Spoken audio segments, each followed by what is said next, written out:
Hello everyone, good morning. Andito tayo ngayon sa isang treasure site sa bundok. Meron na akong i-remap, isang entrance ng naka-pentagon na gold bunker. So ilukit natin yung entrance niya, yung tinatawag na backdoor. So ito nakita natin, meron silang pinapahiwatig. Yan, kung makikita nyo yun sa harap na yan, kwadrado, tapos may dot sa gitna. Yung forma ng stone na yung parang ulo ng pagong, may mata siya, bunganga niya naka square dot.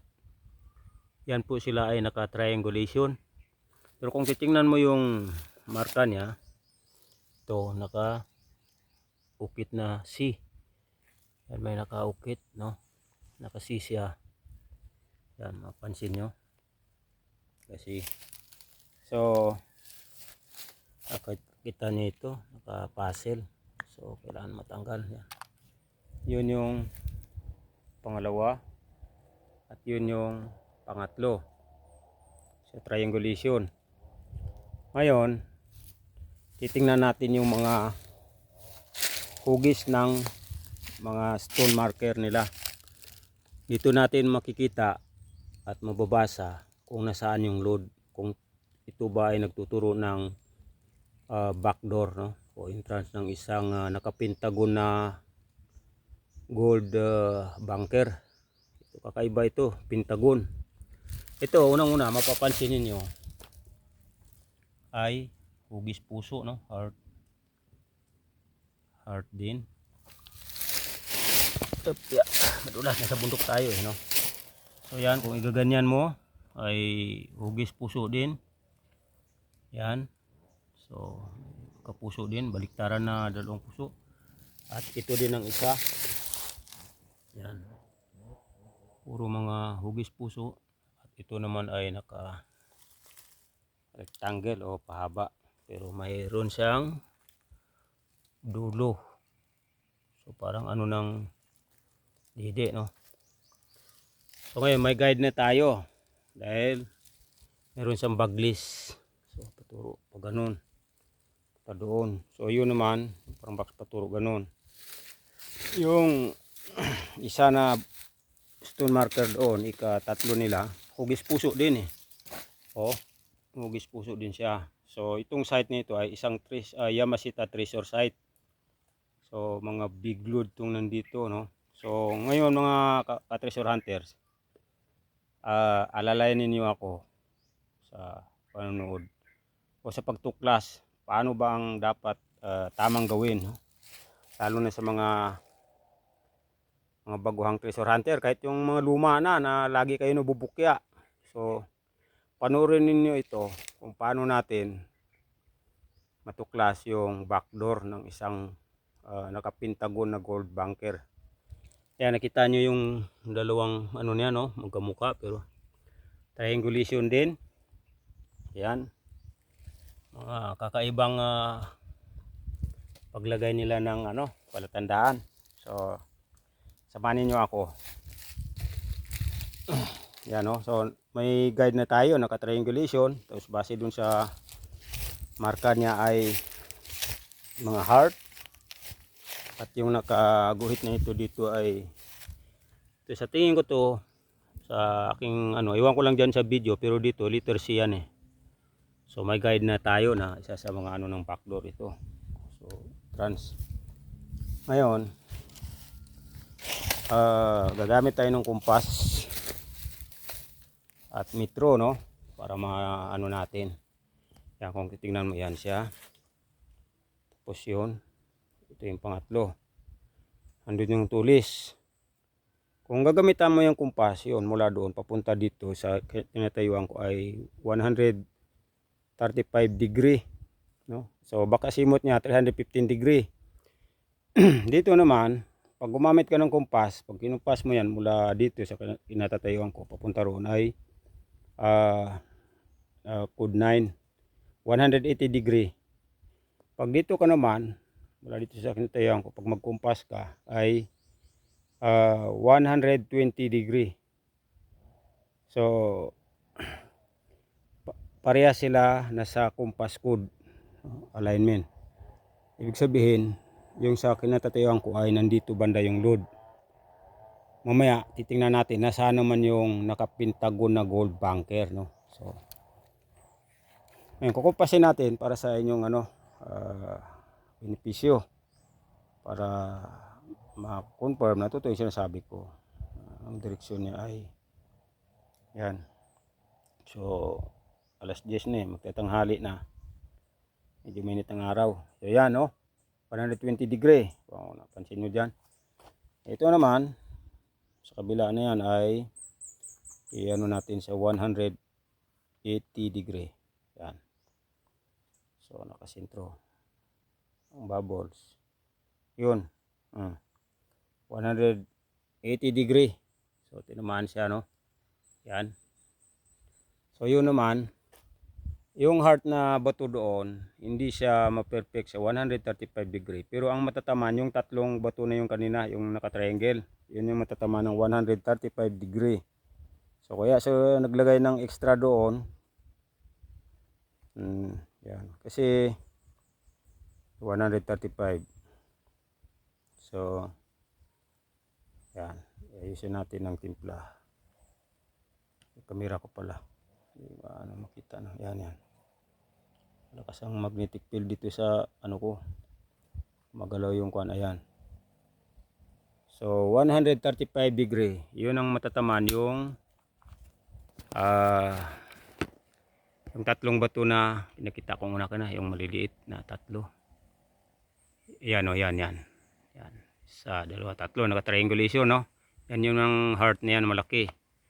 So kung susukatin mo yan ngayon na pag mula doon hanggang dito 9 feet, mula doon naman hanggang dyan 9 feet, pero mula dyan hanggang doon 6 feet, no, 6 feet yung distansya nila. Ngayon mula dyan papunta dito magsukat tayo ng 6 feet, mula naman doon papunta dito magsukat naman tayo ng 6 feet para maging triangulation, para maging diamond yung shape nung kuan ito. So kukuha tayo ng metro, susukatin natin. So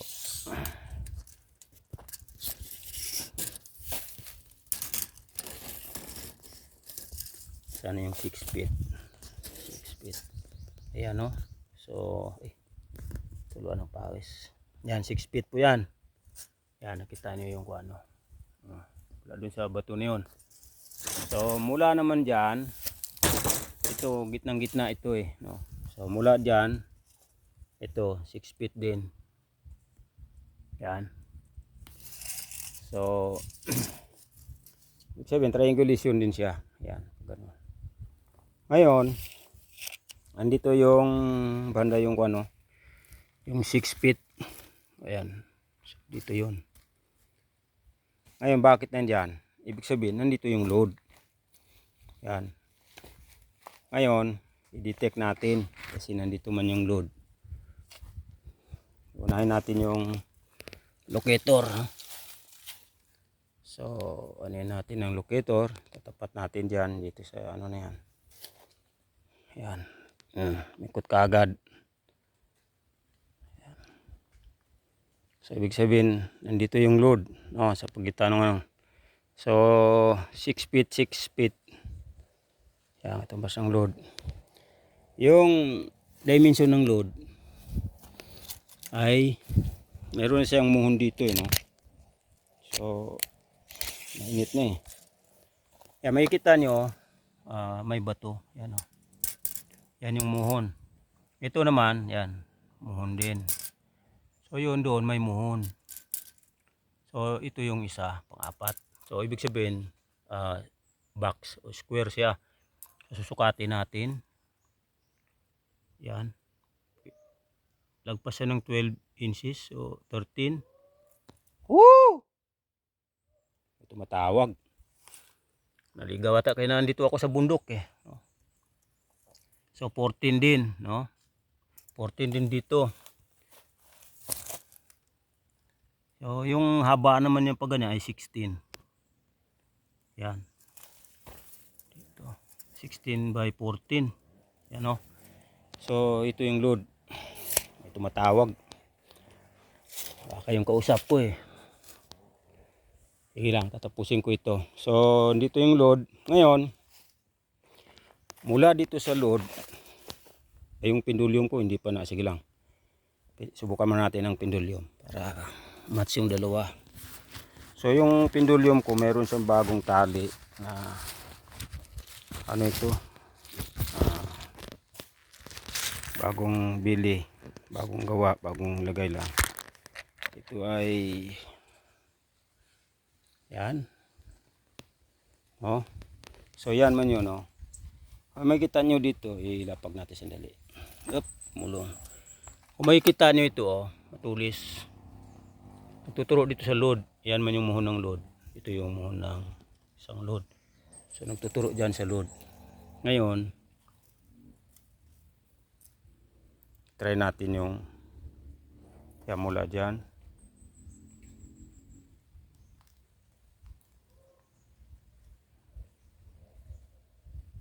Yan. So umikot na po. Yan.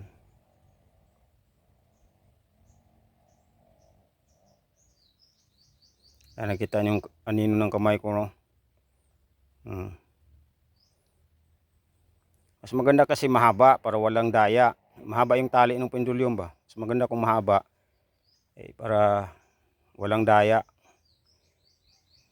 Mas nakikita ko komportable kasi iniisip ko yung kapakanan ng mga followers ko at mga manonood. Yan. Napakahirap may manupila at hirap talagang gagawin tong ano ng pendulum. Pag hindi mo likas na ano talaga. Napakadaming treasure hunter na sumubok nito pero nahirapan sila. Ngayon makikita nyo ito, no? Papunta na ito sa yan. Pagong hugis, pagong, no? Yan yung isang ito. Nandyan yung naka pentagon na big deposit, no? Bunker. Yan sa side dyan natin. Ano natin ng pasadahan natin ng ano maganda, pendulum o locator. Siguro pendulum mas maganda. Lilipad ito ba? Lilipad ito ng pag may patong mo dyan sa anang ito yung hangganan. Bundok ito kaya medyo ingat ako sa paglakad. Yan o, yan yung bato. Tingnan mo. Paglagpas dyan, yan, mikot na kaagad. Urong natin doon sa malapit sa kuwan niya. Yan, tama yung bato niya, no? Nakaaro, nakaturo sa ilalim. Yung attraction ng pendulum, yan yung galaw niya. Oh. Palakas ng palakas. Sabi ko sa'yo, pag ginayaan mo yan mga ilang segundo, lilipad yan. Parang ilisin ng helicopter yan. Yan. Kangkang na tayo kay pakalaki ng load nito. Naka-pentagon siya. Pentagon. Ito yung isa sa mga kanto ng pentagon yan. Itong bato niya, no? Yan. Next na yun doon, no? Tapos papunta na yun doon. Mas malaki siya sa totoong pentagon na napapanood natin sa UFC. Mas malaki ito. So 8 kanto yan eh. Kaya nga pentagon kasi 8 kanto. 8 yung ano niya. Kaya pentagon siya. Yan o. Tama yung pendulum. Sabi yung kuwan niya. Lilipad talaga yan.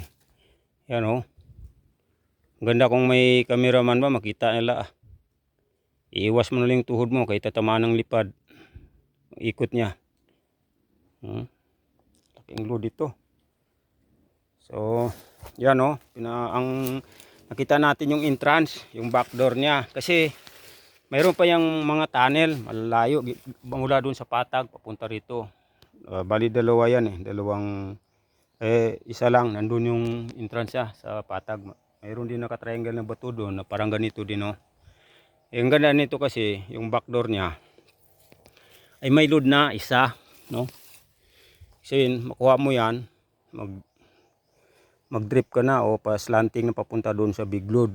So may puhunan ka na. Kuha mo ito. Parang safety pag dito dumaan kaysa doon sa tunnel kasi may naditik akong laking ano ng vintage bomb. May tela pa silang nilagay na kababa, kinuha ko nandun sa bahay. Ang daming star nung tela na yun. Bomba talaga. Ito pa mga ka-treasure hunter, no? Mahaba na yung video pero meron lang akong ipahabol na ipapakita. Papansin nyo. Meron silang remarking na ginawa. Yan, oh. Nakita nyo yung puno na yan. Yan, yung puno na yan ay mutag. Ang tawag dito sa amin, ang lokal dito, mutag ang tawag. May bunga siya eh. Yan, hilaw pa. Hindi pa masyado hinog, no? Kinakain ng alimukon yan eh. Pero sobrang asim. Yan, mutag sa doon sa lugar ni Mrs. sa Mindoro. Madalas ko narinig to sa mga bata doon eh, inyam. Inyam ang tawag nila dito. Like, tayo kukuha ng inyam, kadaming bunga eh. Yan, ano ng mga bata. Kaya narinig ko ito doon, inyam ang tawag nila eh. Kadaming bunga ng inyam eh. Alam mo naman sa Mindoro, ay mga Batanggenyo, no, mga kababayan dyan, mga kasandugo. Yan, inyam. Ngayon, mayroon siyang ginawang ukit dyan, no, remarking. Yung ukit na yan,